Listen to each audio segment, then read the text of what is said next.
बिस्मिल्लाहिर्रहमानिर्रहीम। अस्सलाम वालेकुम। मैं मुदस्सिर शाही एडवोकेट और आप देख रहे हैं लीगल इश्यूज़। एक क्वेश्चन था, उसको जल्दी से आंसर करते हैं कि एक औरत ने क्वेश्चन किया कि मैं शादीशुदा हूँ, मेरे 2 बच्चे हैं, तो हस्बैंड मुझे डाइवोर्स कर दिए, तो क्या अब मैं किधर जाऊँ? हस्बैंड ने डाइवोर्स कर दिया, अब वो जो बच्चे हैं उनका ख़र्चा तो हस्बैंड देता है, तो डाइवोर्स होने के बाद इद्दत पीरियड तक तो शौहर पाबंद है कि जब तक वो इद्दत में रहे तब तक शौहर ने अपनी डाइवोर्सी जो वाइफ है उसको उसने मेंटेनेंस देना है, वो पाबंद है, देगा। लेकिन जब इद्दत ख़त्म हो जाएगी, सपोज़ 3-4 माह बाद वो इद्दत से फ्री हो गई औरत, अब वो उसका मेंटेनेंस, उसका खाना पीना वो कहाँ से चलेगा? इशू तो ये था। अब बच्चे अगर 2 तो उनका तो हस्बैंड देता रहेगा। कब तक? कि अगर बेटी है तो उसकी शादी जब तक नहीं हो, निकाह नहीं हो जाता, उस वक्त तक हस्बैंड जो है वो जनाब अपनी बेटी को, अगरचे वो सेपरेट है, अपनी मदर के साथ बच्ची रह रही है, लेकिन जब तक उसकी शादी नहीं होती मेंटेन करेगा। बच्चा जब तक 18 साल का नहीं हो जाता तब तक वो फादर पे करता रहेगा। और यहाँ से अंदाज़ा लगाएं कि ये जो औरत मुझसे सवाल कर रही थी कि जनाब मेरे बच्चों का मेंटेनेंस तो उनका फादर पे कर रहा है, उसने मुझे डिवोर्स कर दिया, बच्चे मेरे साथ हैं, मेरा मेंटेनेंस कहाँ से आएगा?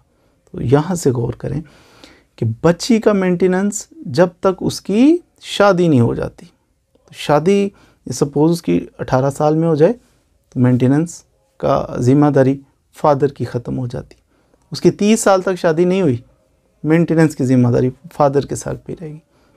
अब ये जिसको डिवोर्स हुई है, सेपरेट बेचारी रह रही है, बच्चों का मेंटेनेंस शोहर से ले रही है, इसका इशू है कि मेरा अपना मेंटेनेंस वो कहाँ से लूँ? मुझे भी तो ख़र्चा सर्वाइव करने के लिए चाहिए।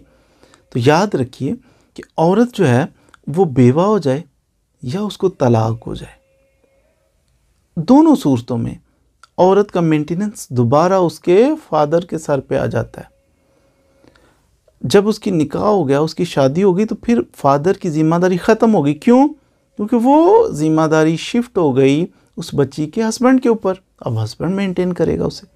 लेकिन अगर हस्बैंड फोत हो गया या उसने डिवोर्स कर दिया, सेपरेट हो गया, अब फिर ये बेचारी औरत जो है, लड़की जो है, ये फिर मजबूर हो गई है, इसको ख़र्चा चाहिए, मेंटेनेंस चाहिए सर्वाइव करने के, ज़िंदा रहने के लिए। इसके लिए फिर दोबारा फादर, अगर उसकी पेइंग कैपेसिटी है तो फिर, और ये बच्ची अपने फादर की ताबेदार बन के फादर के साथ रहती है, तो फिर ये मेंटेनेंस क्लेम कर सकती है। अगर ये बच्ची नाफरमान है फादर की और कहीं और जाके रहती है, दूसरे कंट्री में रह रही है, दूसरे सूबे में जाके रहना शुरू कर देती है और कहती है मुझे भेजते रहें, ऐसा नहीं है। मेंटेनेंस डिवोर्स हो जाए या फिर उसके हस्बैंड की डेथ हो जाए, दोनों सूरतों में दोबारा इसका मेंटेनेंस का राइट इस्टेब्लिश हो जाता है इसके फादर की तरफ, इसके बाप की तरफ, कि ये तलाक याफ्ता या बेवा को इसका फादर जो है वो मेंटेन करे। लेकिन इस सूरत में थोड़ी सी एक्सेप्शन भी आ जाएगी, जब उसकी फादर जो है ख़ुद बूढ़ा है, बीमार पड़ा हुआ है चारपाई के ऊपर, फिर ये क्लेम नहीं कर सकती। या फिर ये नाफरमान है, ये उसके साथ नहीं रहती, उसके जो भी मीन्स हैं, जो ज़राए आमदन है, लिमिटेड है, ये लग्जरी लाइफ गुजारती है, ये कहीं दूर जाके रहना शुरू कर देती है, तो इस सूरत में भी इसको डिप्राइव किया जा सकता है। तो बहरहाल ये इसका राइट बनता है, अगर ये कोशिश करे।